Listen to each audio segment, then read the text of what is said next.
ආයිබෝවන් අද මම ඔයාලත් එක්ක සාකච්ඡා කරනවා 11 ශ්‍රේණිය තාපේ පාඩමේ දෙවෙනි කොටස. අපි පළවෙනි කොටස සාකච්ඡා කරා උෂ්ණත්වය පිළිබඳ. මේ පාඩමේදී අපි තාපය හැඳින්වීම, ඒ වගේම තාපය පිළිබඳ විශිෂ්ට තාපධාරිතාවය කියන රාශීන් පිළිබඳව, ඒ වගේම තාප ප්‍රමාණයේ සෙවීම කියන කොටස් පිළිබඳව සාකච්ඡා කරනවා. අපි මුලින්ම බලමු කොහොමද තාපය හැඳින්වීමක් කරන්නේ. අපි දන්නවා සාමාන්‍යයෙන් උෂ්ණත්වයේ වැඩි වස්තුවක් ගත්තහම ඒ උෂ්ණත්වයේ වැඩි වස්තුවේ ඉඳන් උෂ්ණත්වයේ අඩු වස්තුවට අනිවාර්යයෙන්ම තාපය ගමන් කරනවා. අපි පොඩි පරීක්ෂණයකින් අපි බැලුවොත් එහෙම මේ විදිහට බලමු. මේ තියෙන්නේ යකඩයක් තියෙනවා සෙල්සියස් එක 100ට රත් කරලා. මේකේ තියෙනවා මේ බීකරේ ජලය තියෙනවා. ජලයේ ආරම්භක උෂ්ණත්වය සෙල්සියස් එක 30යි කියලා සඳහන් කරලා තියෙනවා. දැන් මම මේ සෙල්සියස් එක 100 යකඩ කෑල්ල දානවා ජලයට.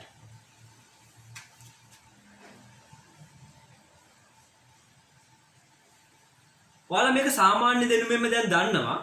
මේ යකඩ කෑල්ල ජලයට දැම්මහම මේ උෂ්ණත්වමානයේ පාඨාංකය මොන වෙනවද? අපි දන්නවා උෂ්ණත්වමානයේ පාඨාංකය ඉහළ යනවා. ඇයි? සාමාන්‍යයෙන් උෂ්ණත්වයේ වැඩි වස්තුවක ඉඳන් උෂ්ණත්වයේ අඩු වස්තුවකට තාපය ගමන් කරනවා. ඒ තාපය ගමන් කිරීම නිසා තමයි ජලයේ උෂ්ණත්වය ඉහළ යන්නේ. උෂ්ණත්වයේ වැඩි වස්තුවක ඉඳන් උෂ්ණත්වයේ අඩු වස්තුවට තාපය ගමන් කරනවා. එතකොට අපි තාපය කියන එක හඳුන්වනවා. මෙතනදී පේනවා අපිට හොඳටම උෂ්ණත්වය එකිනෙකට වෙනස් වස්තු දෙකක් අතර වස්තු දෙකක් පවතිනකොට උෂ්ණත්වයේ වැඩි වස්තුවේ ඉඳන් උෂ්ණත්වයේ අඩු වස්තුවට ගලා යන ශක්තිය අපි කියනවා තාප ශක්තිය කියලා භෞතික විද්‍යාවේ. කොහොමද තාප ශක්තිය හඳුන්වන්නේ? තාපය හඳුන්වන්නේ උෂ්ණත්වයේ එකිනෙකට වෙනස් වස්තු දෙකක් අතර එක් වස්තුවක සිට අනෙක් වස්තුවට ගලා යන ශක්තිය තාප ශක්තිය කියලා හඳුන්වනවා. එතකොට අපිට හොඳට පේනවා උෂ්ණත්වයේ වැඩි වස්තුවේ ඉඳන් උෂ්ණත්වයේ අඩු වස්තුවට තාපය ගමන් කිරීම සිද්ධ වෙනවා. ඒ නිසා අපිට තාපය කියන එක අත්දැකීමක් අපිට ලියා ගන්න පුළුවන්. උෂ්ණත්වයේ එකිනෙකට වෙනස් වස්තු දෙකක් අතර උෂ්ණත්වයේ වැඩි වස්තුවේ සිට උෂ්ණත්වයේ අඩු වස්තුවට ගලා යන ශක්තිය තාප ශක්තිය ලෙස හඳුන්වනවා. හොඳට මතක තියාගන්න. ඒ වගේම අපිට මෙතනදිම කියන්න පුළුවන් උෂ්ණත්වය වැඩි වස්තුවේ ඉඳන් උෂ්ණත්වය අඩු වස්තුවට තාපය ගමන් කරනවානේ. මෙන්න මේ තාපය ගමන් කිරීමට අපි කියනවා තාප සංක්‍රාමණය. එක් ස්ථානයක සිට තවත් ස්ථානයකට තාපය ගමන් කරනවා නම් අපි කියනවා තාප සංක්‍රාමණය.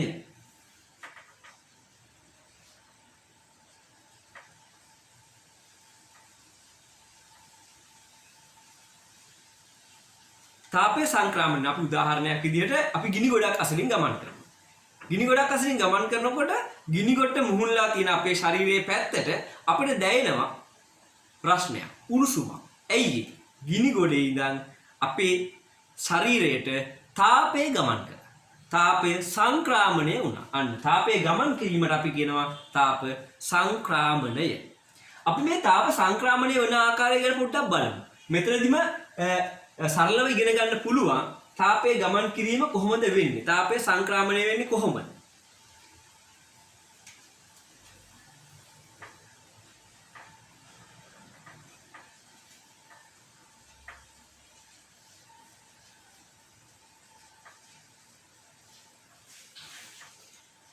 මේ බලන්න. ආරම්භයේදී යකඩේ උෂ්ණත්වය, යකඩ කැබලේ උෂ්ණත්වය සෙල්සියස් අංශක 100යි. ආරම්භයේදී ජලයේ උෂ්ණත්වය සෙල්සියස් අංශක 30යි. එතකොට අපි දන්නා උෂ්ණත්වයේ වැඩි වස්තුවක ඉඳන් උෂ්ණත්වයේ අඩු වස්තුවකට තාපය ගමන් කරන හොඳට මතක තියාගන්න. පළවෙනි කරුණ විදිහට අපි සලකන්න පුළුවන් උෂ්ණත්වයේ වැඩි වස්තුවේ සිට උෂ්ණත්වයේ අඩු වස්තුවකට තාපය ගමන් කරනවා. එතකොට බලන්න මොකද වෙන්නේ? සෙල්සියස් අංශක 100 අපි මේ අවස්ථාවේදී කිසිම තාප හානියක් සිදු වෙන්නේ නැහැ කියලා සලකමු. ඒ කියන්නේ බාහිර පරිසරයේ තාපය හානි වෙන්නේ නැහැ කියලා උපකල්පනය කරලා අපි මේ යකඩ කැබල්ලේ උෂ්ණත්වය අඩු වෙනවනේ. ජලයට උෂ්ණත්වය ලබා දෙන ජලයේ උෂ්ණත්වය වැඩි වෙනකොට අනිවාර්යයෙන්ම යකඩ කැලේ උෂ්ණත්වය මොනවා වෙන්න ඕනද? අඩු වෙන්න ඕනේ. අඩු වෙන විදිය බලන්න. මම හිතනවා යකඩ කැලේ උෂ්ණත්වය සෙල්සියස් 90ක් වුණා කියලා. ඒ කියන්නේ යකඩ කෑල්ලේ තිබ්බ තාපය ජලය ලබා ගත්තා. එතකොට ජලය ලබාගෙන ජලයේ උෂ්ණත්වය ඉහළ යනවා කීය දක්වාද? සෙල්සියස් අංශක 40 දක්වා. එතකොට තව අඩු වෙනවා. ජලයේ උෂ්ණත්වය සෙල්සියස් අංශක යකඩ කැබැල්ලේ උෂ්ණත්වය සෙල්සියස් අංශක 80 දක්වා අඩු වුණා. ඒ කියන්නේ මෙයා තව 10කින් වැඩි වෙනවා. මෙයා 10කින් අඩු වුණා, මෙයා 10කින් වැඩි වෙනවා. ඊළඟ අවස්ථාවේදී සෙල්සියස් අංශක 70 දක්වා අඩු වුණා. මෙයා සෙල්සියස් අංශක 60 දක්වා වැඩි වෙනවා. තාමත් තාපය මොකද වෙන්නේ? යකඩ කැබැල්ලේ ඉඳන් ජලයට ගමන් කරනවා. දැන් සෙල්සියස් අංශක 5කින් අඩු වෙන උෂ්ණත්වය යකඩ කැබැල්ලේ. සෙල්සියස් අංශක 65. ඒ කියන්නේ මෙයාගේ 5කින් ඉහළ යනවා. ජලයේ සෙල්සියස් අංශක 5කින් ඉහළ යන උෂ්ණත්වය අන්න එයාට 65 බවට පත් වෙනවා. දැන් බලන්න. දැන් යකඩ කැබැල්ලේ උෂ්ණත්වය සෙල්සියස් අංශක 65යි. ජලයේ උෂ්ණත්වය සෙල්සියස් අංශක 65යි. දැන් මොකද වෙන්නේ? හොඳට කල්පනා කරන්න. මතක තියාගන්න. සෑම විටම තාපය ගමන් කරන්නේ උෂ්ණත්වයේ වැඩි වස්තුවක සිට උෂ්ණත්වයේ අඩු වස්තුවකට. දැන් බලන්න යකඩ කැබැල්ලේ උෂ්ණත්වය සෙල්සියස් අංශක 65යි. අන්න ජලයේ උෂ්ණත්වයත් දැන් සෙල්සියස් අංශක 65යි. දැන් මොකද වෙන්නේ? දැන් යකඩ කැබැල්ලෙන් ජලයට තාපය ගමන් කරන්නේ නැහැ. ජලයෙන් තාපය යකඩයට එන්නේ නැහැ. මෙන්න මේ වගේ අවස්ථාවකට අපි කියනවා උෂ්ණත්ව දෙක සමාන වුණාම මේ වස්තු දෙක තාපජ සමතුලිතතාවයට පත් වෙනවා කියලා. උෂ්ණත්වයේ සමාන වූ අවස්ථාවේදී තාපය ගමන් නොකරන අවස්ථාවක් එනවා. අන්න ඒ අවස්ථාවට අපි කියනවා තාපජ සමතුලිත අවස්ථාවට පත් වෙලා.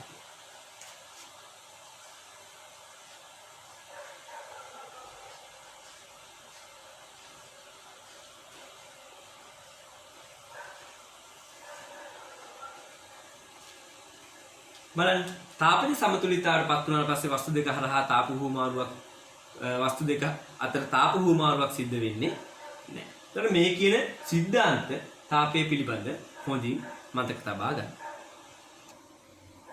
දැන් බලන්න. එතකොට අපි දන්නවා තාපය උෂ්ණත්වයේ වැඩි වස්තුවක සිට අඩු වස්තුවකට තමයි ගමන් කරන්නේ. පළවෙනි කරුණක් විදිහට අපිට කතා කරන්න පුළුවන්. තාපය උෂ්ණත්වයේ වැඩි වස්තුවක සිට උෂ්ණත්වයේ අඩු වස්තුවකට ගලා යයි.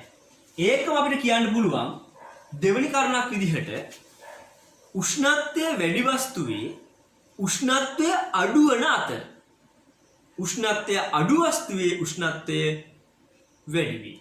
ඒක නිස්සලා උනේ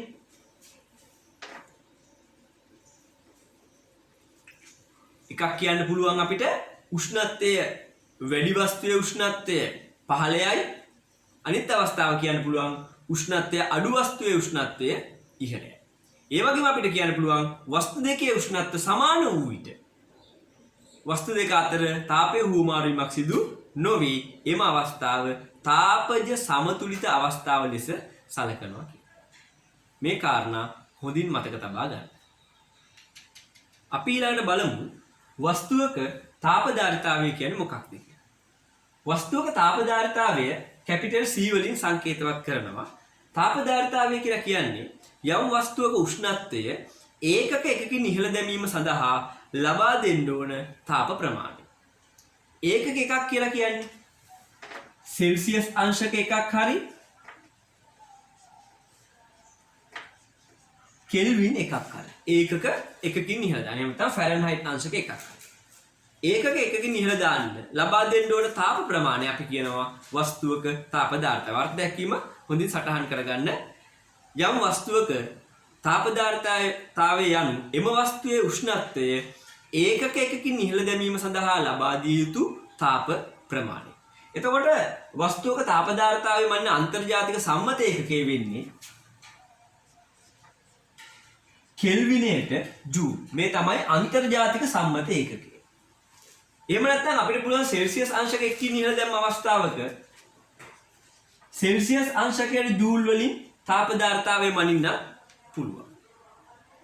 මේ කියන කාරණා මතක තියාගන්න වස්තුවක තාපධාරිතාවය පිළිබඳ. ඒ වගේම අපි බලමු තාපධාරිතාවයේ සම්බන්ධයෙන් පොඩි අවබෝධයක් ලබා ගන්න. මේ අවස්ථාව බලන්න. සමාන තාප ප්‍රමාණ සපයනවා සමාන කාලයක් තුලදී සමාන පරිමාවන් වලට එකිනෙකට වෙනස් ද්‍රව. ජලය තියෙනවා, පොල් තෙල් තියෙනවා, භූමි තෙල් තියෙනවා. හොඳින් අවබෝධ කරගන්න. ජලය, පොල් තෙල් සහ භූමි තෙල් සමාන පරිමාවන් මේ බීකර වලට දාලා තියෙනවා. ඒ වගේම මේ අවස්ථාවන් තුනට සමාන පරිමාවන් සමාන ප්‍රමාණයන්ගෙන් තාපය සපයන. උෂ්ණත්වමාන දාලා තියෙනවා. ආරම්භක උෂ්ණත්වයක් තියෙනවා. සමාන කාලයක් සමාන තාප ප්‍රමාණ ලබා දුන්නහම හොඳට හිතන්න මේ උෂ්ණත්වමාන වල පාඨාංක සමාන වෙයිද අසමාන වෙයිද? අපිට සාමාන්‍ය දෙනින්මින් කියන්න පුළුවන් අසමාන වෙනවා. හේතුව තමයි යොදාගත්තේ එකිනෙකට වෙනස් ද්‍රව තුනක්.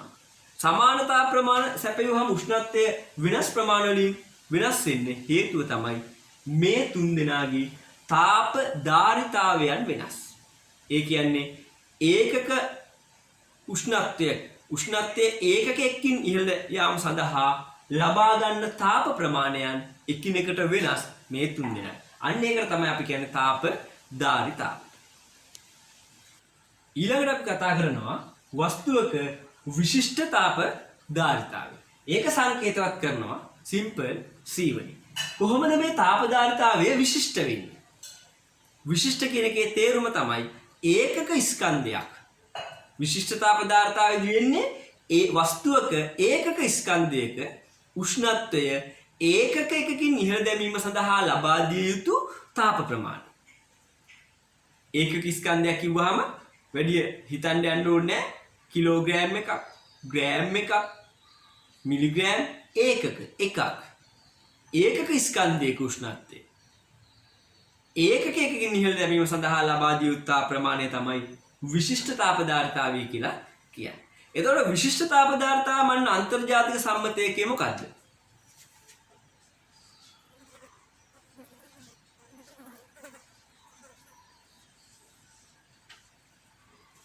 කෙල්විනයට කිලෝග්‍රෑමයට ජූල්.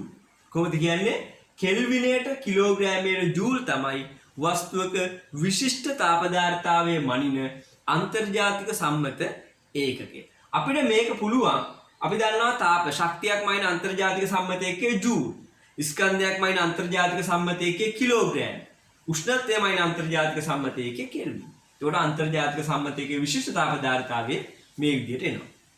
ඒ වගේම අපිට වස්තුවක විශිෂ්ට තාප ධාරිතාවය ජූල් කිලෝග්‍රෑමයට සෙල්සියස් අංශකයට වලින් හොයන්න පුළුවන්.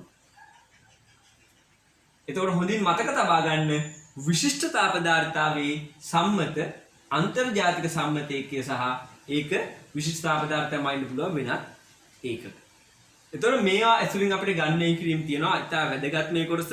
විභාගෙදී නිරන්තරයෙන් අපිට විභාගෙදී අවධානය යොමු වන කොටසක් තමයි මේ විශිෂ්ට තාප ධාරිතාවයේ සම්බන්ධ කොටස්. අපිට ගන්න කිරීම කරන්න පුළුවන්. හරි සරලයි. සමීකරණ හරියට දැනගත්තට පස්සේ ඉදිරියේදී අපි කතා කරන සමීකරණ. එතකොට ආපහු විශිෂ්ට තාප ධාරිතාවය මම අර්ථ දක්වනවා. සටහන් තබා ගන්න. යම් වස්තුවක ඒකක ස්කන්ධයක උෂ්ණත්වය ඒකක එකකින් ඉහළ දැමීම සඳහා ලබා දිය යුතු තාප ප්‍රමාණය එම වස්තුවේ විශිෂ්ට තාප ධාරිතාවයේ ලෙස හඳුන්වයි. ඒ වගේ මතක තියාගන්න වස්තුවක විශිෂ්ට තාප ධාරිතාවය හා ස්කන්ධය ඇසුරින් අපිට තාප ධාරිතාවය හොයන සමීකරණයක් ගොඩනගන්න පුළුවන්.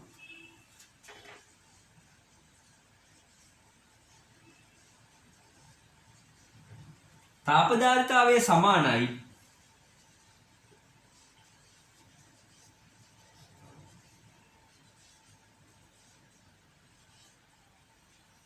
ස්කන්ධය වැඩි කිරීම වීතාදා කියලා මම කෙටි කරලා විශිෂ්ට තාප ධාරිතාවය කියන්නේ. එතකොට අපි තාප ධාරිතාවයේ සංකේතය දන්නවා කැපිටල් C. අපි දන්නා ස්කන්ධය මන්න සංකේතය එනවා M.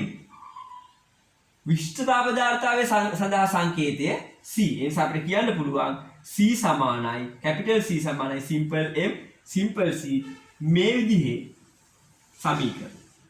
සංකේත වලින් ලියනවා මෙහෙම ලියන්න පුළුවන්. හොඳින් මතක තබා ගන්න තාප ධාරිතාවය සමානයි ස්කන්ධය වැඩි කිරීම විශිෂ්ට තාප ධාරිතාවය. මේ සමීකරණය මගින් අපිට තාප ධාරිතාවය සෙවීමේ හැකියාව තියෙනවා. තාප ධාරිතාවය සමානයි ස්කන්ධය වැඩි කිරීම විශිෂ්ට තාප ධාරිතාවය කියන සමීකරණේ මේ ගණනය කිරීම කරන් බලන්න.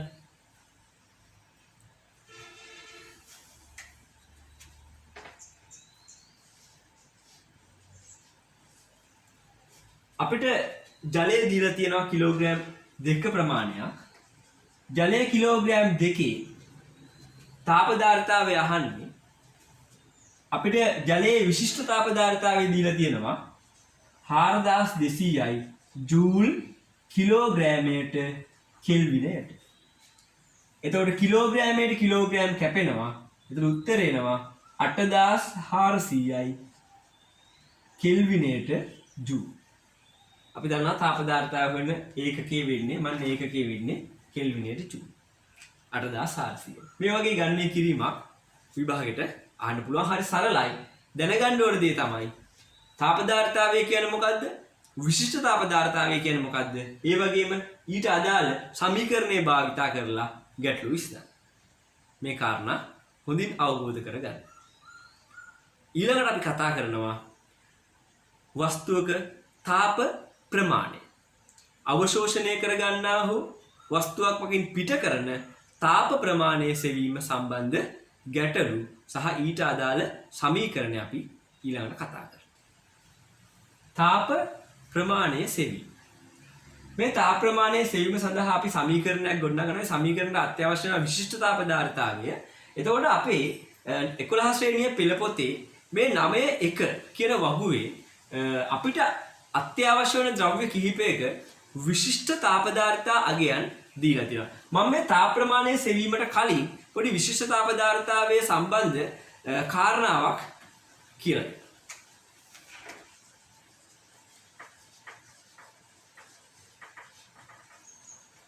මේ තියෙන්නේ ජලයේ විශිෂ්ට තාප ධාරිතාවය. මේකෙන් කියන්නේ බලන්න 4200යි ජූල් කිලෝග්‍රෑමයට කෙල්විනයට. අපි මේකේ අර්ථය බලමු. තේරුම හොඳට මතක තියාගන්න. මේකේ තේරුම තමයි අපිට ජලය කිලෝග්‍රෑම් 1ක් ලබා දුන්නොත් ඒ කිලෝග්‍රෑම් එකෙහි උෂ්ණත්වය කෙල්වින් 1කින් ඉහළ දාන්න අපි ලබා දෙන්න ඕන තාප ශක්ති ප්‍රමාණය කොච්චරද? ජූල් 4200යි. ජූල් 4200යි. ඔයාලට දෙනවා යම් වස්තුවක විශිෂ්ට තාප ධාරිතාවය කෙල්විනයට කිලෝග්‍රෑමයට ජූල් 400යි කියලා. අපි කොහොමද ඒක අර්ථ දක්වන්නේ? අපි ඒක තේරුම් ගන්න.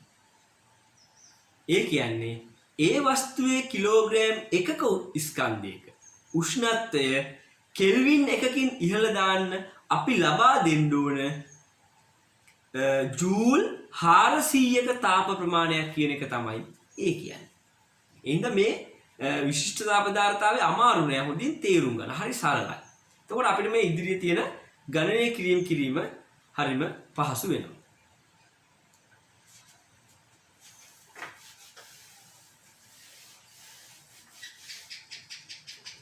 අපි තාප ප්‍රමාණය සෙවීම කොටසදී කරන්නේ දැන් අපි දන්නවා යම් වස්තුවකට අපි තාපය ලබා දුන්නොත් අපි ලබා දෙන වස්තුවෙන් තාපය පිට වෙනවා. අපිට අවශ්‍ය තාපයේ උෂ්ණත්වය වැඩි කරගන්න ඕන වස්තුව උෂ්ණත්වය උරා ගන්නවා.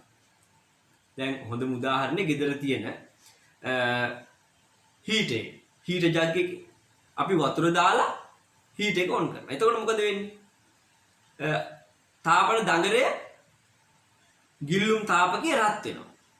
ඒ තාපකයේ රත් වෙනකොට ඒකේ තියෙන තාපය ජලය විසින් උරා ගන්නවා. අන්න බලන්න. දඟරය මගින් තාපය පිට කරනවා, ජලය විසින් තාපය උරා ගන්නවා.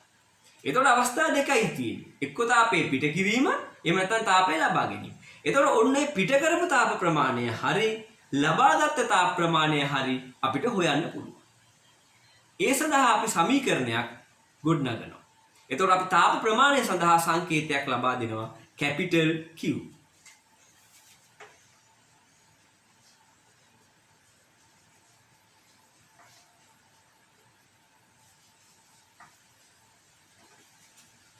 ඒ වගේ මේ ගන්නේ තාප ප්‍රමාණය සෙවීම සඳහා අපිට අවශ්‍ය වෙනවා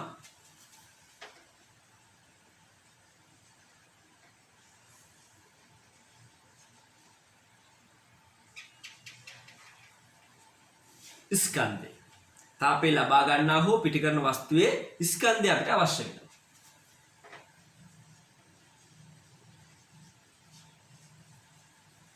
ඒ වගේම ඒ අදාළ වස්තුවේ විශිෂ්ට තාපධාරිතාවය අපිට වැදගත් වෙනවා.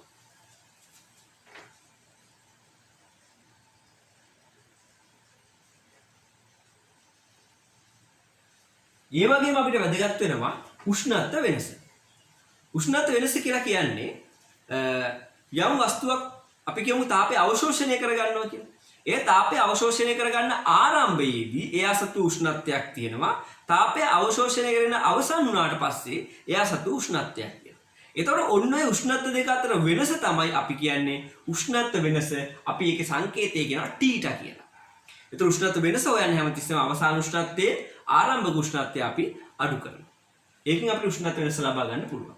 එතකොට මෙන්න මේ රාශීන් පාවිච්චි කරලා අපි සමීකරණයක් ගොඩනගනවා තාප ප්‍රමාණය සෙවීම සඳහා.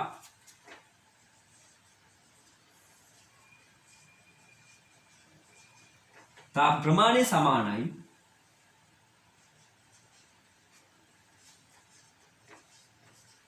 ස්කන්ධය ගුණ කිරීම විශිෂ්ට තාපධාරිතාවයේ ගුණ කිරීම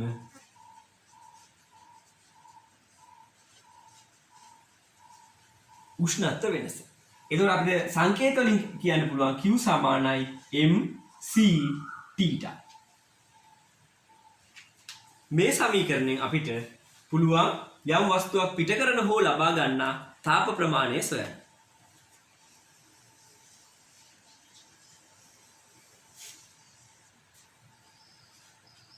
සමීකරණ සටහන් කරගන්න අපි මේ සම්බන්ධ මේ සමීකරණය මගින් ගැටලු විසඳීමට යමු. මේ ගැටලුව විසඳමු.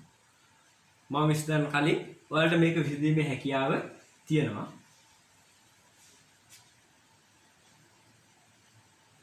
ජලය කිලෝග්‍රෑම් 5ක උෂ්ණත්වයේ සෙල්සියස් අංශක 10කින් ඉහළ දැමීමට ලබා දිය යුතු තාප ප්‍රමාණය සොයන්න. ජලයේ C, ඒ කියන්නේ විශිෂ්ට තාපධාරිතාවය දීලා තියෙනවා 4200යි ජූල් කෙල්විනයට කිලෝග්‍රෑමයට. එහෙම කියන්නත් පුළුවන්.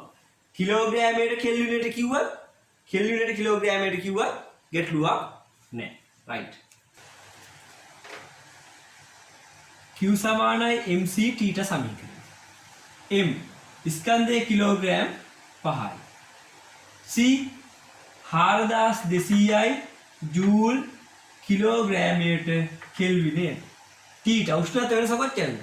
සෙල්සියස් අංශක 10කින් ඉහළ දාන්න. ඒ කියන්නේ උෂ්ණත්ව වෙනස සෙල්සියස් අංශක 10යි. අපි දන්නවා සෙල්සියස් අංශක 10යි කිව්වත් කෙල්වින් 10යි කිව්වත් අගයන් දෙක සමානයි. කෙල්වින්ට කෙල්වින් එක කැපෙනවා, කිලෝග්‍රෑමට කිලෝග්‍රෑම් කැපෙනවා. උත්තර එනවා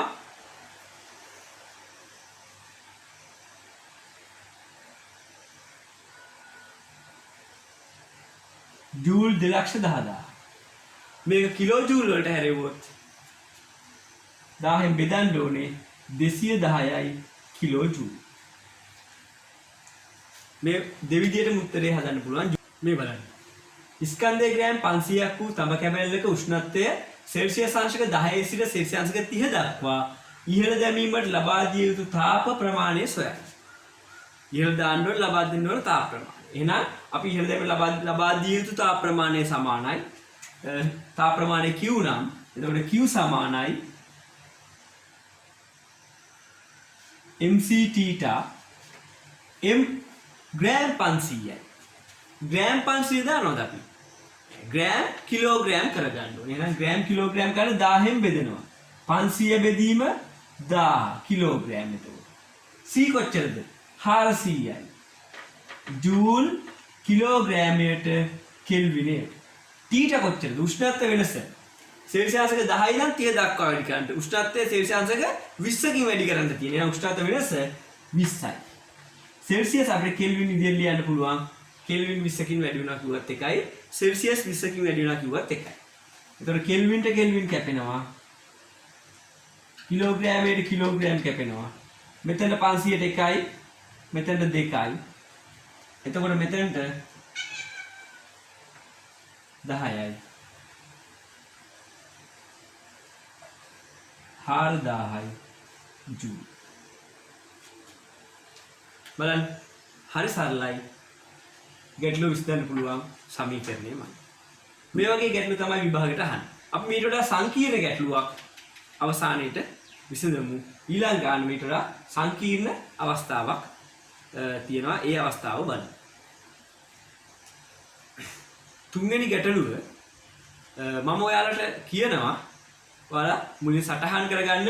මොකද ගැටලුව විසඳීමට ඉන්න ප්‍රමාණය මදි නිසා මම ගණන ඔයාලට ලියා ගැනීම සඳහා කියනවා. ඉස්සෙල්ලා ගණන ලියා ගන්න ගැටලුව. ඊට පස්සේ අපි විසඳමු. මුලින් මම කියනවා හොඳින් සටහන් කරගන්න. තුන්වෙනි ගාන.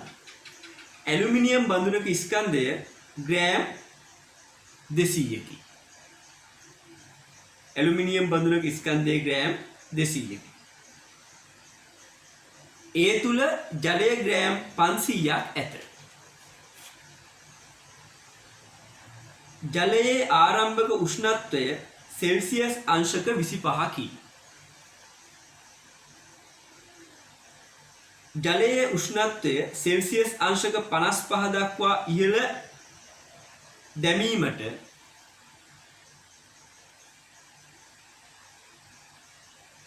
ලබා දිය යුතු තාප ප්‍රමාණය සොයන්න. ඇලුමිනියම් වල විශිෂ්ට තාප ධාරිතාවය දීලා තියෙනවා 900යි ජූල් කිලෝග්‍රෑමයට කෙල්විනයට. ජලයේ විශිෂ්ට තාප ධාරිතාවය දීලා තියෙනවා ජූල් 4200යි ජූල් කිලෝග්‍රෑමයට කෙල්විනයට. කෙල්විනට කිලෝග්‍රෑමයට ජූල් 4200යි.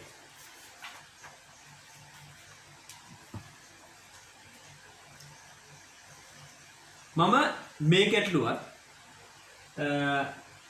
හදනවා හොඳින් අවබෝධ කරගන්න. මේ වගේ ගැටලුවක් විභාගෙට ලබා දීමේ ඉඩකඩ වැඩි. ඒ නිසා හොඳින් අවබෝධ කරගන්න කොහොමද ගන්නේ කියීම කරන්න. මම ඉස්සලා සටහනක් අඳින්නම් ඒකට.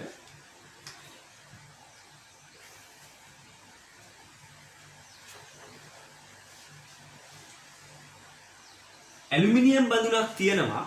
ඒක ස්කන්ධය ග්‍රෑම් 200යි. මේ ගාන හොඳට තේරුම් ගන්න. ග්‍රෑම් 200ක ඇලුමිනියම් බඳුනක් තියෙනවා. ඒ ඇලුමිනියම් බඳුනට දාලා තියෙනවා ජලය ග්‍රෑම් 500ක්.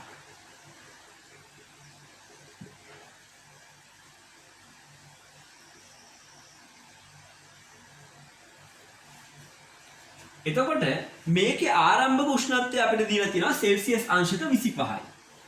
ආරම්භක උෂ්ණත්වය සෙල්සියස් අංශක 25යි.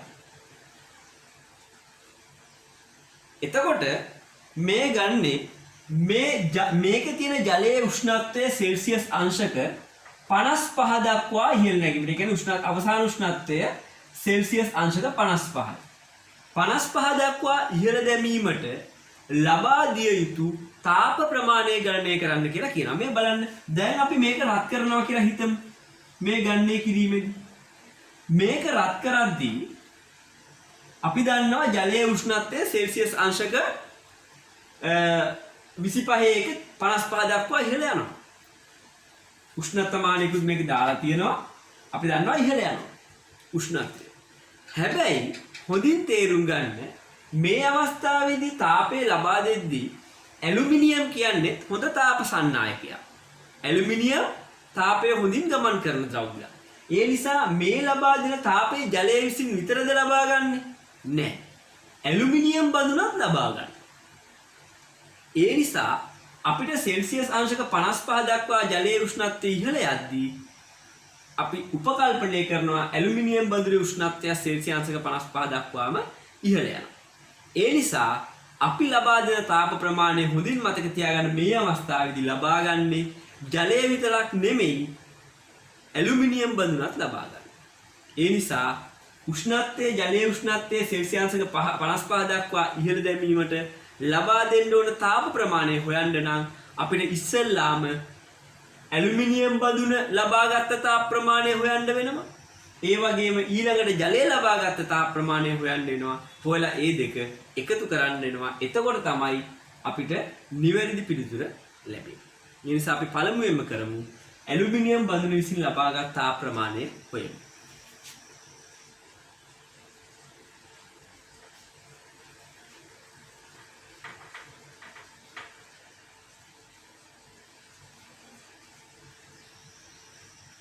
ඇලුමිනියම් බදුන් ලබාගත් තාප ප්‍රමාණය Q1 කියලා හිතමු. එතකොට Q1 අංක 1 කියලා දාමු. ඇලුමිනියම් වලට අපි ජලයට නැත්නම් Q ඇලුමිනියම් කියලා ගමු. ඇලුමිනියම් විසින් ලබාගත් තාප ප්‍රමාණය mc θ තාප ප්‍රමාණය ලබා ගන්න සමීකරණේ m දීලා තියෙන ඇලුමිනියම් වල 200යි ග්‍රෑම් බෙදීම 1000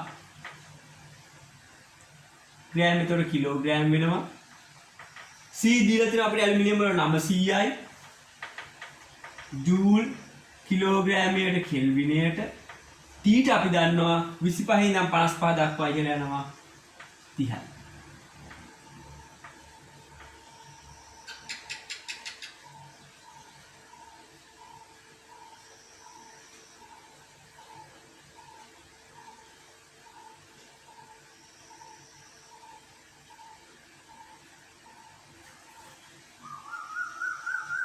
නවනතුරු 27යි 2700යි ජූල්. එතන උත්තර එනවා 5400යි ජූල්. මේ තමයි ඇලුමිනියම් බඳුන විසින් ලබාගත් තාප ප්‍රමාණය.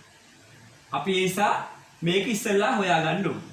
ඊට පස්සේ ජලය විසින් ලබාගත් තාප ප්‍රමාණය හොයන්න. ජලය විසින් ලබාගත් තාප ප්‍රමාණයත් මම Q W කියලා ගන්නම් ජලයට. නැත්නම් H2O ලබාගත් තාප ප්‍රමාණය සමානයි mc T. අපි බලමු ජලය විසින් ලබාගත් තාප ප්‍රමාණය හොයන්න 500යි බෙදීම 1000 කිලෝග්‍රෑම් කරගන්න ඕනේ. C 4200යි ජූල් කිලෝග්‍රෑමයට කෙල්විනයට මෙතනින් අපි ගුණ කිරීම දාම ඉඩ මදි නිසා θ සෙල්සියස් අංශක 30යි කියන්නේ කෙල්වින් 30යි. කෙල්වින්ට කෙල්වින් කැපෙනවා කිලෝග්‍රෑමයට කිලෝග්‍රෑම් කැපෙනවා. මෙතනට 1යි මෙතනට 2යි. එතකොට 2100 වැඩි කිරීම 30යි ජූල්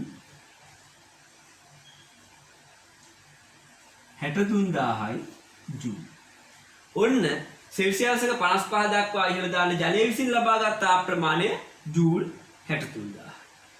ඒ නිසා ලබා දුන් මුළු තාප ප්‍රමාණය අපිට හොයාගන්න පුළුවන්. එතකොට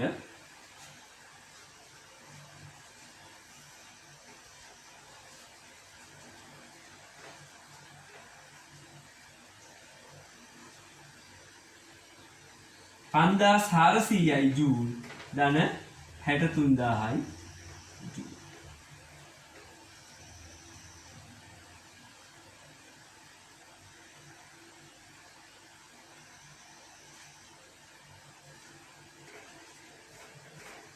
ජූල් 68400. මේ බලන්න මේ ගණනය කිරීම හොඳට මේ තමයි සංකීර්ණම ගණනය කිරීමක් අහන්නේ. එතකොට මේ වගේ අවස්ථාවක අපි දැනගන්න ඕනේ තර්කය තමයි අවස්ථා දෙකක් තියෙනවා තාපය සන්නයනය වෙන. මේ අවස්ථා දෙකම තාපය ලබා ගන්න. තාපය ලබාගෙන උෂ්ණත්වය ඉහළ යන්න අපි ලබා දෙන්න ඕනේ දෙකටම තාප ප්‍රමාණය. නිසා අපි අවසානයේදී ලබා දුන්නු මුළු තාප ප්‍රමාණය එහෙම නැත්නම් මේ ගණනය කිරීම හැටියට ජලය උෂ්ණත්වය සෙල්සියස් 55 දක්වා ඉහළ දැමීම සඳහා ලබා දී තාප ප්‍රමාණය ජූල් 68400.